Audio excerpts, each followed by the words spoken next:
बच्चों, मैं आप लोगों के सामने आज हिंदी व्याकरण के अंतर्गत एक नया शीर्षक जो आज हमारा है वो है रस। ठीक है, जैसा कि आपने पिछली वीडियो में देखा कि मैंने आपको अलंकार, छंद, संधि आदि व्याकरण के जो महत्वपूर्ण टॉपिक था किसी भी परीक्षा के व्यू से मैंने आपको वो समझाया था। ठीक है, तो आपसे अपेक्षा भी करता हूँ और उम्मीद भी कि आज जो मैं आपके सामने टॉपिक लेकर उपस्थित हुआ हूँ और हमारा टॉपिक है रस, आपको पिछली वीडियो की तरह ये भी बातें या ये शीर्षक जो है काफ़ी हद तक समझ में आएगा। इसलिए आप लोग ध्यान से, बिल्कुल इत्मीनान से आप इसको समझिएगा और कोई भी दिक्कत होती है तो आप बिना किसी संकोच के आप कमेंट करके मेरी कमी को या मेरी बातों को आप मुझ तक पहुंचाएंगे। ठीक है, आइए देखते हैं। शीर्षक हमारा है रस। ठीक है, अब आपके सामने मैंने एक शब्द रखा हुआ और ये शब्द कैसा है? सार्थक शब्द है और सार्थक का अर्थ ही होता है अर्थ के साथ। ठीक, तो रस जो शब्द है ये भी एक हिंदी व्याकरण के अंतर्गत आने वाला शब्द है और ये शब्द सार्थक शब्द है और सार्थक शब्द होने के नाते इसका अर्थ होता है, ठीक है, रस शब्द का अर्थ है आनंद। रस शब्द का अर्थ क्या है?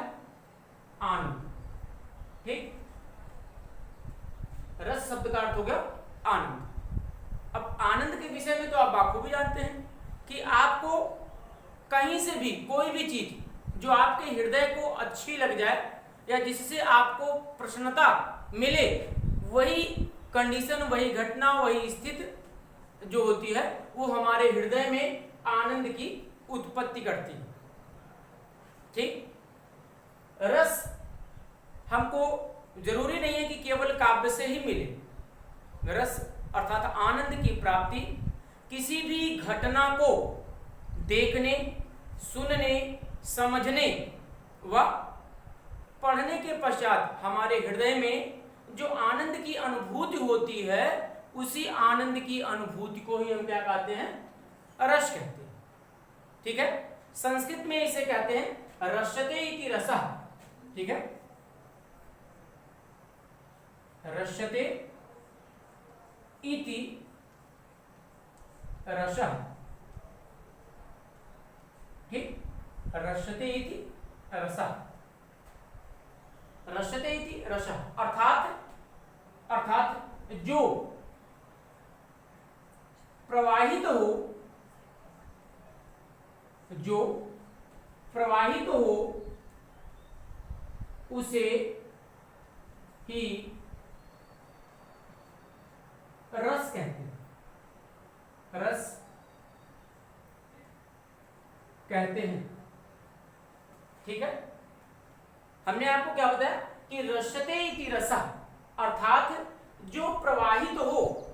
प्रवाहित का तात्पर्य क्या हो गया? आप गौर करेंगे, जो प्रवाहित हो अर्थात जो बहे, जो संचरित हो, एक स्थान से दूसरे स्थान की तरफ जाए, चले, उसी को प्रवाह कहते हैं। एक स्थान से दूसरे स्थान की ओर गमन करना ही प्रवाह कहलाता है। तो अब प्रश्न ये उठता है कि ये जो रस है वो कहाँ प्रवाहित होता है? ठीक है, तो वो हमारे हृदय में प्रवाहित होता है। जब हम किसी घटना को देखते हैं, सुनते हैं, समझते हैं, पढ़ते हैं, ठीक है, तो उसकी जो अनुभूति हमारे हृदय में होती है, जो आनंद हमारे हृदय में संचरित होता है, प्रवाहित होता है, उसी को क्या कहते हैं? रस कहते हैं। ठीक, अब अगर हम इसकी डिफिनेशन पर बात करें, रस की परिभाषा, तो क्योंकि रस अपने आप में एक बहुत ही बड़ा शास्त्र है और रस के अलग अलग आचार्यों ने बहुत सारी परिभाषाएं दी, लेकिन मैं यहाँ पर आपको बिल्कुल आसान तरीके से समझाने का प्रयास करूंगा। और आप किसी भी कक्षा में होंगे या आप कंपटीशन की तैयारी करेंगे, तब भी जो रस का मूलभूत पॉइंट है, जो रस का महत्वपूर्ण बिंदु है, वो मैं यहाँ पर आपको बताने का प्रयास करूंगा। ठीक है, रस की परिभाषा क्या है कि किसी भी घटना को या काव्य में जहां पर देखिए, चूंकि हम काव्य की इसलिए बात कर रहे हैं क्योंकि आज हम एक क्लास रूम में बैठे हैं, ठीक है, और क्लास रूप में हमारे अध्ययन का जो विषय है वो हमारा विषय है हिंदी व्याकरण के अंतर्गत रस। ठीक है, तो इसलिए हम ये आपसे कहेंगे कि जहां पर किसी घटना को ये ना कह करके हम आपके सामने कह रहे हैं कि जब हम किसी काव्य में, ठीक, देखिए, जब हम किसी काव्य में, ठीक, जब हम किसी काव्य में किसी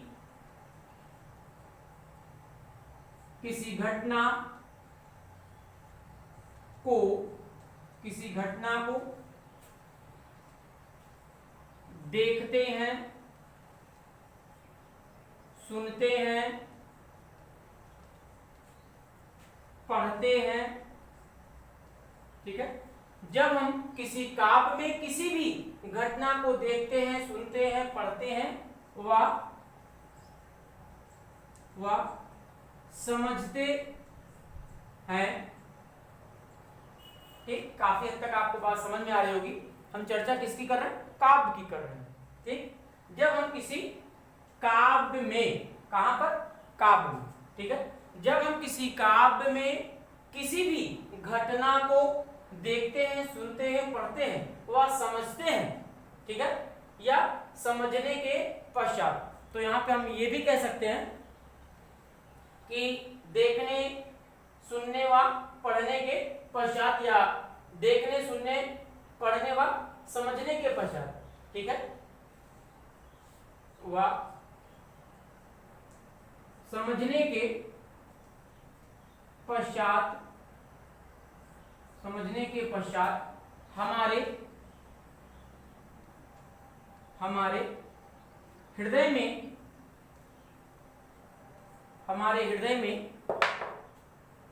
जो भाव संचरित होते हैं,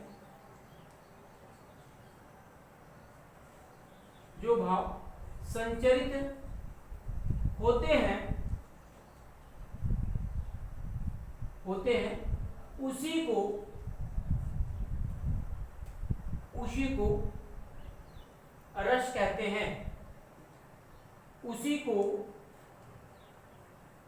रस कहते हैं।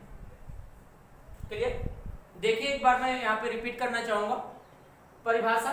जब हम किसी काव्य में किसी घटना को, ठीक है, देखते हैं, सुनते हैं, पढ़ते हैं व समझते हैं, और उसके पश्चात यानी समझने के पश्चात हमारे हृदय में जो भाव, या आप कह सकते हैं कि जो आनंद के भाव, क्योंकि हमने आनंद शब्द इसलिए नहीं कहा कि जो घटना होती है वो घटना किसी भी प्रकार की हो सकती है, ठीक है, वो घटना अच्छी भी हो सकती है, बुरी भी हो सकती है, उससे हमको आनंद भी मिलता है, शोक भी मिलता है ना।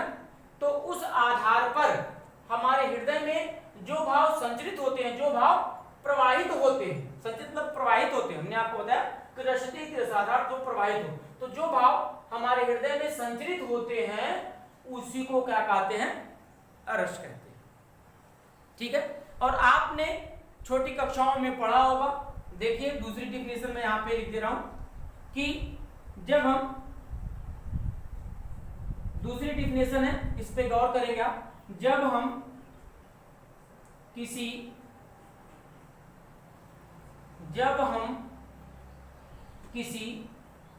नाटक को,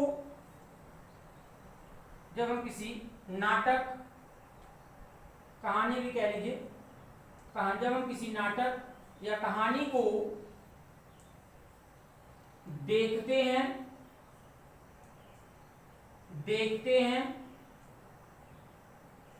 सुनते हैं व समझते हैं। ठीक, देखिए, जब हम किसी नाटक या कहानी को देखते हैं, सुनते हैं व समझते हैं, तो हमारे हृदय में जो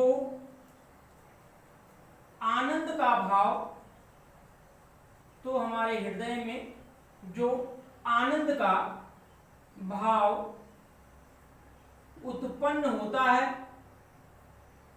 भाव उत्पन्न होता है उसी को रस कहते हैं। क्लियर? काफी हद तक बातें आपको समझ में आ गई होंगी। अब अगर आप ध्यान से दोनों परिभाषाओं पर गौर करें, ध्यान दें, तो आप क्या देखते हैं? पहली डिफिनेशन क्या कहती है कि जब हम किसी काव्य में किसी घटना को देखते, सुनते, पढ़ते हैं और समझते और समझने के पश्चात हमारे हृदय में जो भाव संचरित होते हैं उसी भाव को रस कहते हैं। दूसरी डिफिनेशन हमारी क्या कहती है कि जब हम किसी नाटक या कहानी को देखते, सुनते व समझते हैं तो हमारे हृदय में जो आनंद की उत्पत्ति होती है, आनंद भाव उत्पन्न होता है, उसी को रस कहते हैं।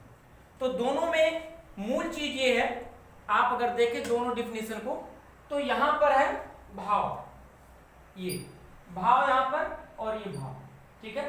अब वो भाव आपके कैसे भी हो सकते हैं, वो भाव आपके डिपेंड करते हैं उस घटना पर कि घटना किस प्रकार की है। और जब आप घटना को देखते हैं, समझते हैं, सुनते हैं, तो आप उसी घटना के आधार पर अपनी अभिव्यक्ति प्रकट करते हैं, ठीक है।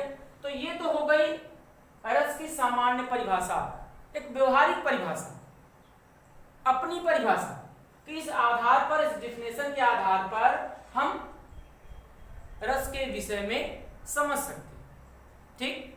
अब हम देखते हैं कि जो रस के प्रमुख आचार हैं और जिनका नाम है आचार भरतमुनि, ठीक है, उनके अनुसार रस क्या है या वो रस किसे मानते हैं, ठीक। तो उसको भी जरा हम देख लेते हैं। किसके अनुसार? भरत मुनि के अनुसार, क्योंकि मैंने आपको पहले ही बता दिया है कि रस की बहुत सारी परिभाषाएं हैं, बहुत सारे आचार्य हैं जिन्होंने अपने विवेकानुसार कई परिभाषाओं को सृजित किया, लेकिन सबके मूल में वही है कि आनंद की अनुभूति कराने वाली घटना या भाव ही रस है। क्लियर? देखिए भरत मुनि जी क्या कहते हैं। भरत मुनि के अनुसार, ठीक है, और भरत मुनि जी है एक आचार्य की पदवी प्राप्त किए थे, तो आचार्य यहां आप लिख सकते हैं आचार्य भरत मुनि के अनुसार रस की परिभाषा, ठीक। इनकी परिभाषा क्या कहती है? विभावानुभाव, ठीक है, विभावानुभाव संयोग दृश निष्पत्ति,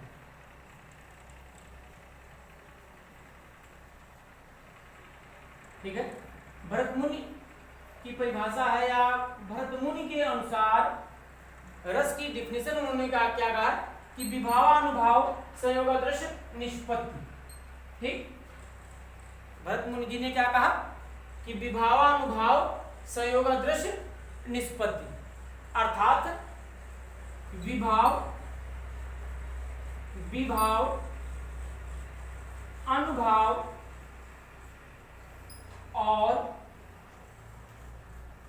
और संचारी भाव के संयोग से, ठीक। देखिए डिफिनेशन क्या है? विभावानुभाव संयोगादृश निष्पत्ति, अर्थात विभावानुभाव और संचारी भाव के संयोग से रस रूप की या रस की निष्पत्ति होती है,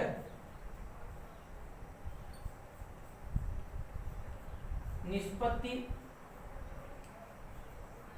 होती है, ठीक।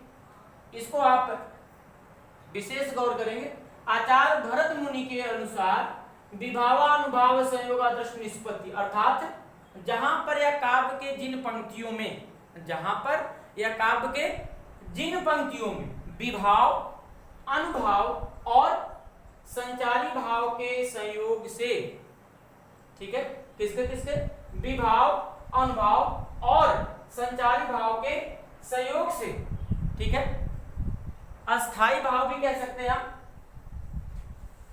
अस्थाई भाव के रूप में, ठीक, अस्थाई भाव के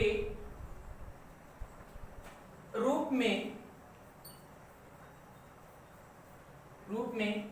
रस की निष्पत्ति होती है, उसे ही रस कहते हैं।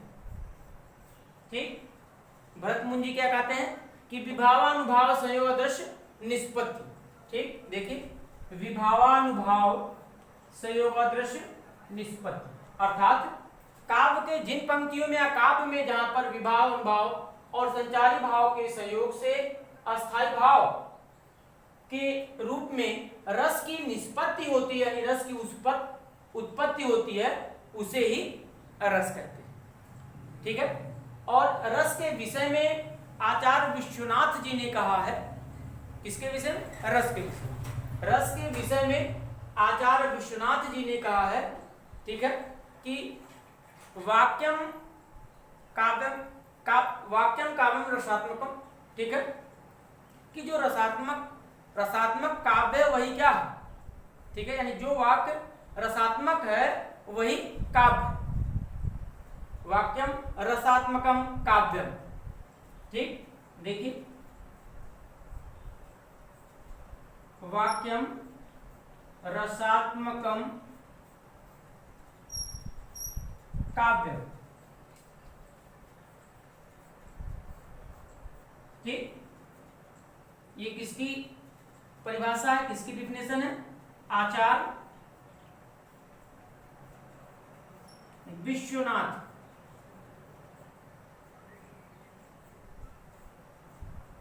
आचार्य विश्वनाथ जी ने रस को परिभाषित करते हुए कहा है कि वाक्यम रसात्मकम काव्यम, अर्थात जो वाक्य रस से परिपूर्ण है वही काव्य है। ठीक है, तो इस तरह से बहुत से आचार्यों ने रस के विषय में बहुत सारी परिभाषाएं दी हैं, लेकिन मैंने आपको सरल रूप में बताने का प्रयास किया। ठीक है, अब हम बात करते हैं आगे रस के पक्ष के विषय में। ठीक, आइए देखते हैं रस का पक्ष, कि रस के कितने पक्ष हैं। क्लियर, आइए रस के पक्ष, रस के पक्ष। ठीक, तो रस के दो पक्ष हैं, रस के दो पक्ष हैं। क्लियर, रस के दो पक्ष हैं, एक कृति, दूसरा पाठ। क्लियर, रस के कितने पक्ष हैं, रस के दो पक्ष हैं। नंबर एक आपका हो गया कृति, नंबर दो पाठ। ये दोनों कौन है, रस के पक्ष हैं, अर्थात अगर पढ़ने वाले हो गए और रचना ही नहीं हुई तो रस की उत्पत्ति होना संभव नहीं। हमने क्या कहा, अगर पाठक हैं, पढ़ने वाले हैं, सहृदयी हैं, उनके हृदय में आनंद की अनुभूति होती है, लेकिन वो आनंद मिलेगा कैसे जब रचना ही नहीं होगी। तो अगर रचना नहीं हो रही है तो पाठक के हृदय में रस की उत्पत्ति नहीं हो सकती। दूसरी चीज, रस आपके पास कृति है, रचना है और बहुत अच्छी सी रचनाएं है, ठीक है, लेकिन अगर उसको कोई पढ़ने वाला ही नहीं है तो बहुत अच्छी रचना होने के बावजूद भी वह आनंद की अनुभूति प्रदान नहीं कर सकती। इसलिए व्याकरणाचार्यों ने रस के बताए। नंबर 1 कृति, दूसरा पाठक। अब हम पहले की बात करते हैं। नंबर 1 कृति की बात करते हैं। कृति किसे कहते हैं? देखिए, कृति, कृति शब्द का शाब्दिक अर्थ होता है, यानी कृति शब्द का जो अर्थ होता है वो कृति शब्द का अर्थ होता है करने वाला। कृति शब्द का अर्थ होता है करने वाला। ठीक, गौर कीजिएगा, करने वाला। क्लियर? कृति शब्द का अर्थ होता है, देखिए, सॉरी एक मिस्टेक, कृति शब्द का अर्थ हो गया करने वाला नहीं, कृति शब्द का अर्थ हो गया किया हुआ। ठीक है, थोड़ा सा मिस्टेक है। कृति शब्द का अर्थ हो गया किया हुआ, या इसी को हम कहते हैं रचना। गौर कीजिएगा, पिछली बातों पर ध्यान मत दीजिए, क्योंकि हमने अभी आपको बताया कृति मतलब करने वाला नहीं, बल्कि कृति शब्द का अर्थ हुआ किया हुआ। कृति शब्द का क्या अर्थ हुआ? किया हुआ। ठीक है, अर्थात जिसका निर्माण किया जाता है, जिसकी रचना की जाती है, तो कृति का ही दूसरा नाम रचना हो गया। कृति शब्द का अर्थ क्या हुआ? किया हुआ, अर्थात दूसरे शब्दों में कह सकते हैं रचना। तो दूसरा वाक्य हुआ पाठक। ठीक, पाठक का अर्थ हुआ करने वाला, जो अभी थोड़ी देर पहले मैंने आपसे कहा, भूल बस, करने वाला। ठीक है, या इसी को आप कह सकते हैं श्रोता, है ना, जो प्रकट करे सुने। कृति का अर्थ हो गया किया हुआ अर्थात रचना, जिससे रस की उत्पत्ति होती है। रस की उत्पत्ति किससे होती है? काव्य से होती है, कृति से होती है, या रचना से होती है।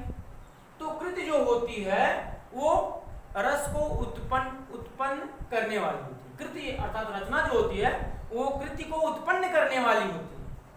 कृति रस को उत्पन्न करने वाली होती है, और जो पाठक है वो करने वाला अर्थात रसग्राही होता है, वो रस को ग्रहण करता है। रचना जो होती है वो रस को उत्पन्न करती है, जबकि पाठक जो होता है वो रस को ग्रहण करता है। ठीक, अब हम बात करते हैं, ये तो हो गए रस के पक्ष। ठीक है, अब रस के पक्ष के बाद अगला हमारा जो है वो रस के अंग। ठीक, रस के अंग, देखिए रस के अंग। अब आपको मैंने रस के विषय में बताया, रस के पक्ष के विषय में बताया, अब रस के अंग के विषय में मैं आपके सामने चर्चा करूंगा। रस के अंग, ठीक है।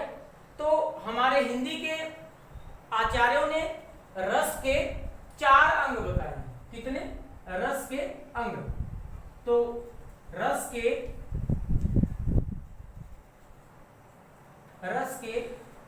4 अंग होते हैं। रस के 4 अंग होते हैं। नंबर 1 विभाव, दूसरा अनुभाव, तीसरा संचारी भाव, और नंबर 4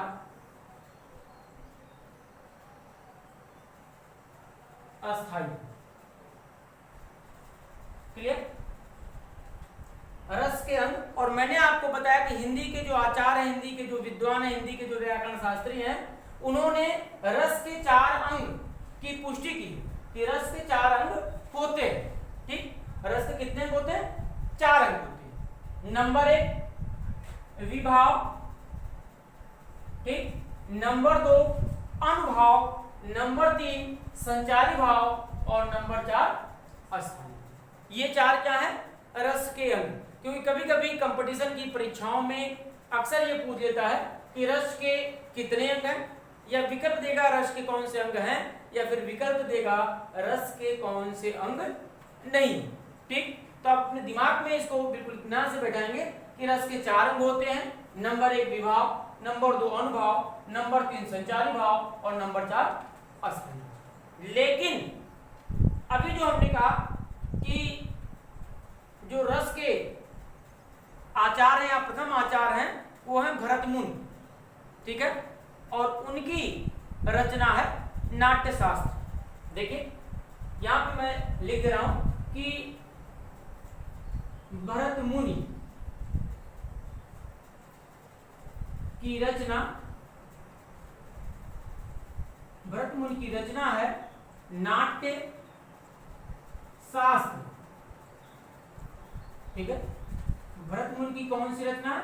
नाट्य शास्त्र। और ये अगर आप देखें इसके शब्द पे गौर करें तो ये नाटक से संबंधित आपको लग रहा है, लेकिन नहीं, भरत मुनि की जो रचना है वो नाट्य शास्त्र है। और नाट्य शास्त्र में भरत मुनि ने रस के विषय में हमें बताने का प्रयास किया और उन्होंने अपने रचना नाट्य शास्त्र में ही कहा है कि विभाव अनुभाव, ठीक है, विभाव अनुभाव संयोगादृश निष्पत्ति, अर्थात विभाव अनुभाव और संचारी भाव के संयोग से अस्थायी भाव जो है वो रस रूप में परिणित होता है, रस रूप में परिवर्तित होता है, उसी को हम रस कहते हैं। उनकी ये सामान्य सी परिभाषा है।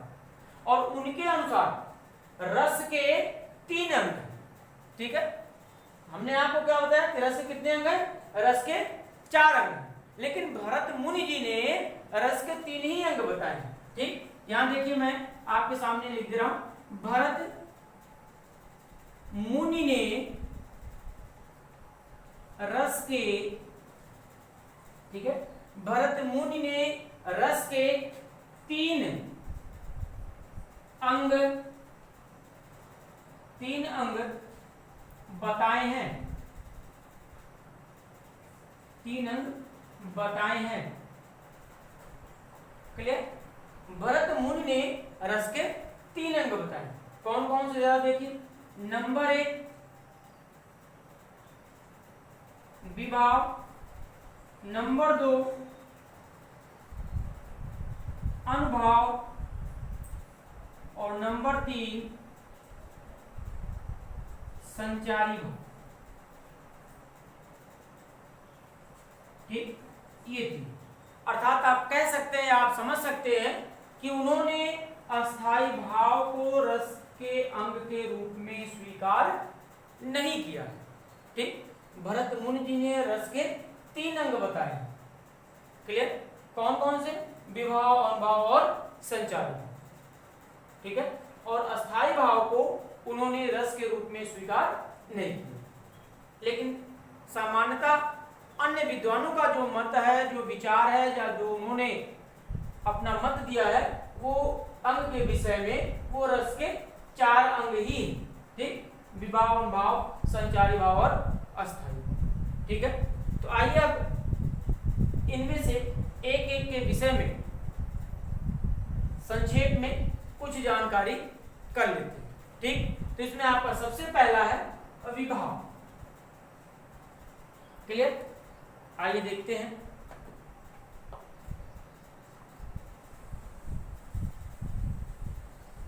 विभाव के विषय में आपके सामने जो रस के 4 अंग थे उसमें से पहला हमारा है विभाव, ठीक है।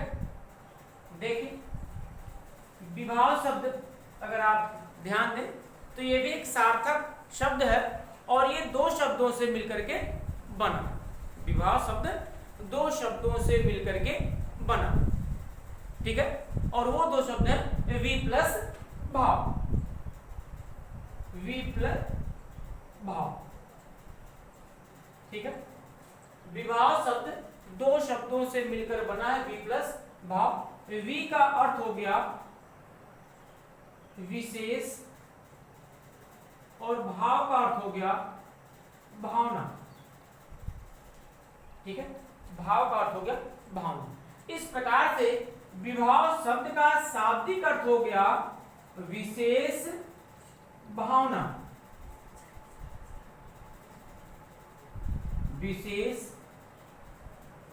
भावना, ठीक है। विभाव शब्द 2 शब्दों से मिलकर बना है, वी प्लस भाव। वी का अर्थ हो गया विशेष, भाव का अर्थ हो गया भावना। इस प्रकार से विशेष भावना यानी विभाव शब्द का शाब्दिक अर्थ क्या हो गया? विशेष भावना। ठीक, अर्थात अब इसकी डिफिनेशन हम कह सकते हैं, परिभाषा। ठीक है,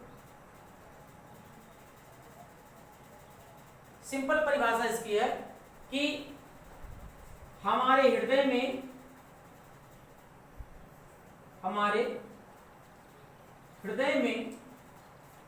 जो, ठीक है, इसमें थोड़ा सा आप संशोधन कर सकते हैं कि हमारे हृदय में किसी घटना को देखने, सुनने व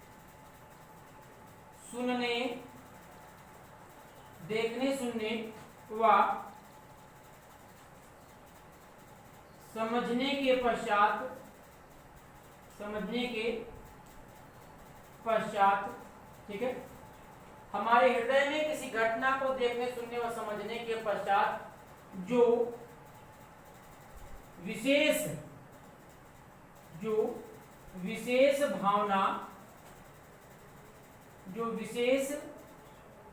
भावना उत्पन्न होती है, विशेष भावना उत्पन्न, ठीक है, विशेष भावना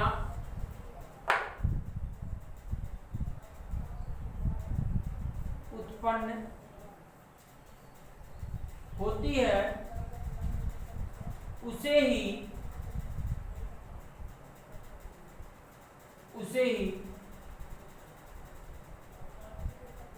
विभाव कहते हैं।